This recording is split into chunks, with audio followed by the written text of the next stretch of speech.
Hello, this is the Watchdog, and welcome back to Fun with Watches. If watches weren't fun, you'd only need one. Today we're going to review the Tandorio 009. Let's start with the wrist check. I'm still wearing the Spectin Sun SP0012, and Grogo is wearing my Actnite 339.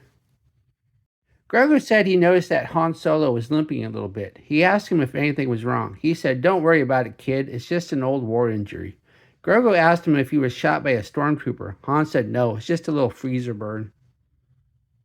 All right, let's take a look at the watch. It comes in this typical Tandorio box. These boxes are pretty good. They're nice and sturdy. And there's not much to it other than the instructions and the extra links that I took from the watch. And here it is.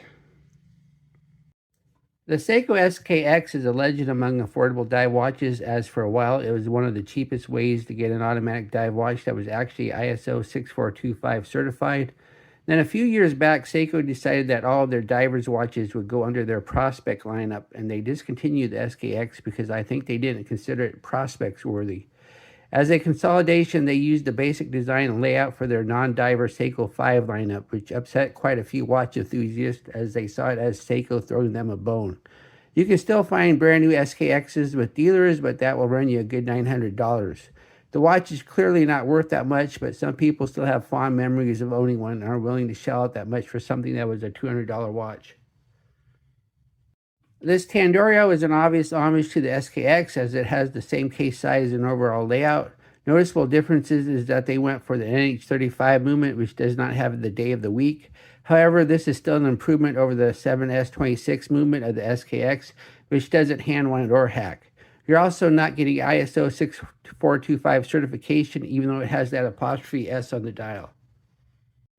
The SKX only came in the all-black 007 or the Pepsi bezel 009. This Tandorio comes in many different colors, and I came this close to getting the blue on blue, but I chose the Pepsi bezel as this looks more like an actual SKX 009. It probably would have been more accurate to get the all-black since the 007 was more common, but I didn't feel like getting all-black, and the Pepsi is more fun. If you want to save a few dollars, you can get it on a rubber strap. The watch is 42 millimeters at the case, 45.8 millimeters lug to lug with protruding end links. It's 13.6 millimeters thick, has a 22 millimeter lug width, and weighs 167 grams on the supplied bracelet with 4 links removed. So this is a full-size watch. The bezel is an aluminum 120 click unidirectional, and the clicks are good, and there's no back play at all. So yeah, I like the bezel action, not too stiff, not too light, and it appears to line up. So yeah, the bezel action is really good. Then we have the dial. The dial is black with no sunburst effect, and I like it because it's a nice deep black. And then we have the indices, and they're just painted on, they're not applied. And then it says Tandorio up top with the Tandorio logo. Then on the bottom here, let me get the hour hand out of the way.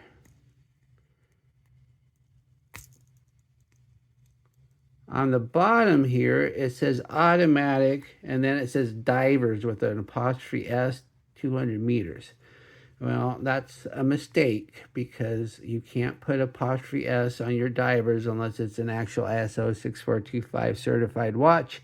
And at $60, there's no way this is certified because they would have to test each and every one, and that costs money.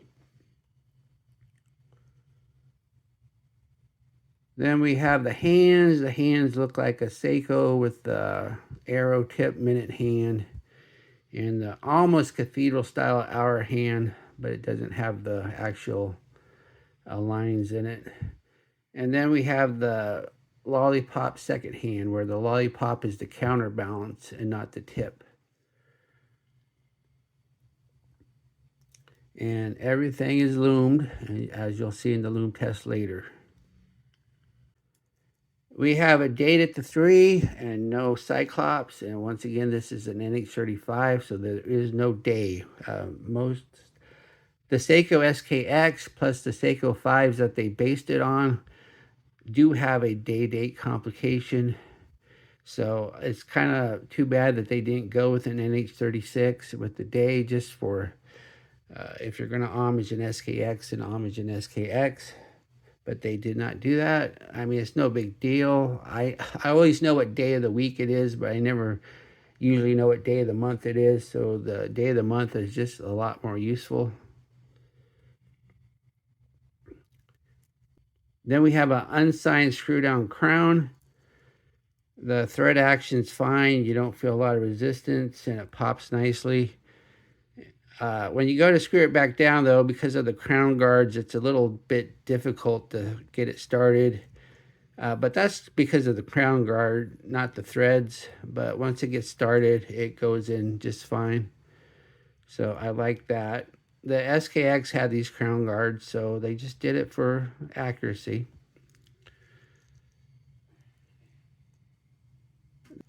Then we have a flat sapphire crystal. And I don't know if it has air coating or not, but I can see through it just fine. So it just might, I don't see any blue tint or anything. But yeah, I like the crystal. I think they did a good job with it. It doesn't have that annoying sapphire reflection.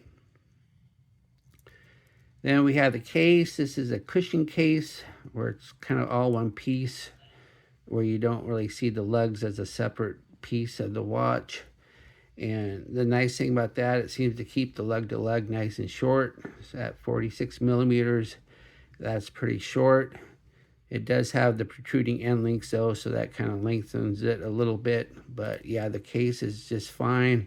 It's a really nice looking case. For some reason though, they didn't go with the drilled lugs of an SKX. That would have been a nice addition.